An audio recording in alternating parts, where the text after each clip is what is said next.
Hi, I'm Matthew Barnaby. Today I'm doing the Power Play Break, the place to talk pucks.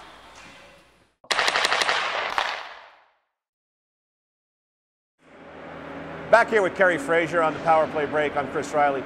Kerry, let's talk about, and I had done research on this and interviewed you for a article on concussions in hockey.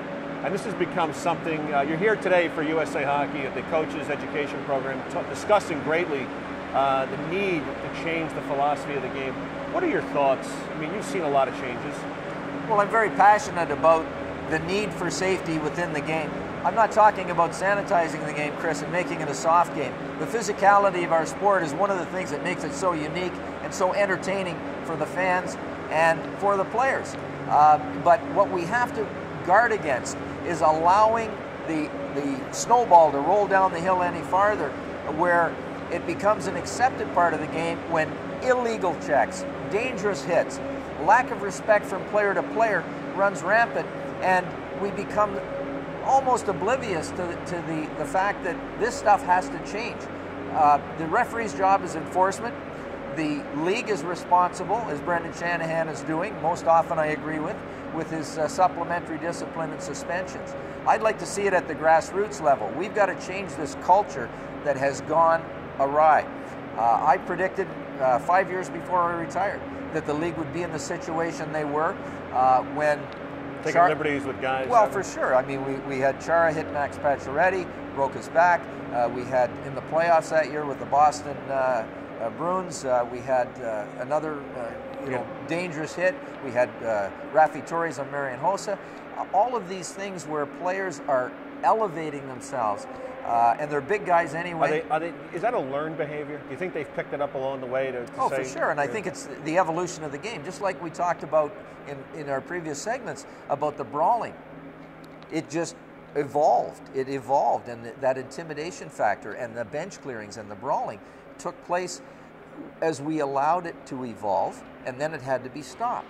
Then we had the high stick situation. It evolved, it had to be stopped. So it was legislated.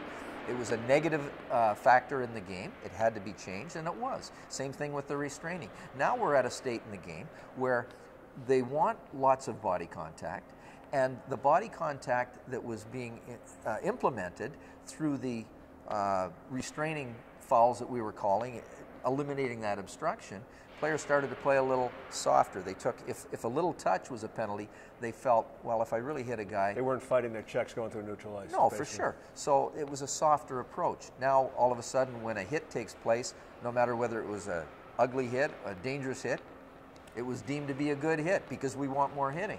Now, do you think the game got too fast with taking the red line up? Because the defensemen seem to be a little bit more vulnerable now when they're going back on an icing call. They are, but you know what? If we enforce the rules that are there, there's charging, there's boarding. It's all there in that book. It's thick enough. We don't have to add more. What we need to do is create space. I think the goaltender in the trapezoid was a mistake, not allowing the goalie to go back and help his defenseman field the puck outside of that. That's because of Brodeur playing the puck so well. Oh, for sure. And that's a skill. Ronnie Hextall had tremendous puck handling ability. He could pass the puck as hard as most defensemen. He was an extra D out there. So if we're allowing the speed and the attack, we also should protect those D by allowing a goalie, I think, to field the puck and help him out. Basically, what you want to try to do is take the head out of the head hitting, or that, because. But here's my argument on this to some people. I'll say, look, I'm 6'5", right. You're 5'7". Right. I'm going to hit you, and my elbow can hit you in the side of the head. Now, do I get called because I knocked you out? I mean, was it just a clean hit? And does that become a discretionary thing, do you think? Well, it does, but certainly I can't penalize you for being bigger than me. But on the other hand, when you bend and flex your ankles and your knees and you elevate yourself, no matter how big your opponent is, that's the philosophy that's been adopted. And it's not, the true reality.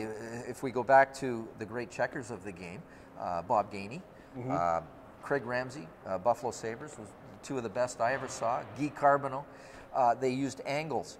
And that's what USA Hockey is teaching now. They talk about the philosophy. Why do you check? Well, you check to get the puck. It's about puck possession. It's not about punishing. It's not about putting a guy through the boards or sacrificing your own body to make that big hit. You want to remain in the play. So that's what's being implemented, thank God, at the grassroots level. USA Hockey, Hockey Canada. And Hockey Canada has now adopted it. So before these young kids that are having trouble developing their own skills of skating and puck handling, if they're allowed to run and bang like the big guys do and they see on TV, that's going to slow their skill development in the other areas of the game that they need to have first, and then teach them the reason to check and how to give and how to take a check. That's really important. I think you got to be able to teach thee kids. Yeah, they took it out at the Pee Wee level. Do you think they should have kept it in and taught more of a philosophy on how to check, as you just mentioned? Or I think it's going to be coming through the skills development of the lesson plans and the practice plans that are handed down from both USA Hockey and Hockey Canada. But you know, we really have to look at the end game here. This is what we've seen happen, you through your study on concussions, me through my involvement with the Mayo Clinic and the Hockey Summit there. We see players that didn't worry about it at the time. They didn't think that they were invincible. Really, we're all vulnerable. Too many hits to the head result in CTE, potential for Alzheimer's, and all kinds of post-play years down the line, you'll never see. For sure. So that's what we have to worry about. Talk about fighting. You didn't bring it up, I will. I'm a traditionalist, a purist. I fought a lot as a player. It's part of the fabric of the game. But is it good? If I say you can't hit a guy in the head with a body check, a shoulder, an elbow, or drive his head into the glass, why is it okay for me to drop my gloves and punch you as hard as I can in the face as many times and try and knock you out? It doesn't make sense. I think that's the next big nut to crack. Do you think that you'll ever see it where it gets diminished greatly in the game? I think so for sure. I think fighting has been diminished greatly from certainly the 80s, 70s and 80s when I started. But still, you know, we have the big fighters. We had 3 suicides, tragic situations that happened 2 summers ago. All 3 were fighters, policemen, played, you know, on the edge and over the edge. Now, I want to just wrap this up with you and talk about your transition into broadcasting with TSN and your Come On Ref segment. Right. How much do you enjoy that, and what did you have to do to make that transition? I mean, players will say, I look at the game a lot differently now that I sit up in a broadcast booth. I mean, but you look at it and study it because you had to control the flow, as you've told me, and everything else. But for you, how much do you enjoy that now? I love it, and you know what I am able to do from that platform and that forum. I operate on 3 basic premises. 1, I'm totally honest. 2, I need to be fair to the officials. That if they miss a call or it's a bad call, you're not going to get on and yell at them like. Well, no, you know what? I have to be honest and say, yeah, it's a wrong call. I answer a question from a fan on the column "Come On Ref" Monday to Friday and on tsn.ca. So you can't make something up. It is what it is. But this is the reason he missed it, is what I try to do to educate the fan. It's not perfect science. It's a human error. And if they had have been in this position, they would have seen it differently. No different than televising a game with different camera angles. You see different things from different angles.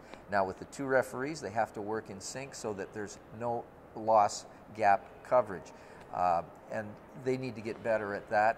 But certainly the Come On Ref segment really has taken off in the Canadian media market, not just Canadian, around the world. We've had questions that I've answered from Dubai, from Seoul, Korea, from Japan, from Australia, and it tells us just how international the game of hockey is. Kerry, I want to take this moment to thank you very much for sitting down with us on the Power Play break. We've got to have you come back anytime soon, but Thanks, enjoyed it muchly. That's all for now on the Power Play break. I'm Chris Riley.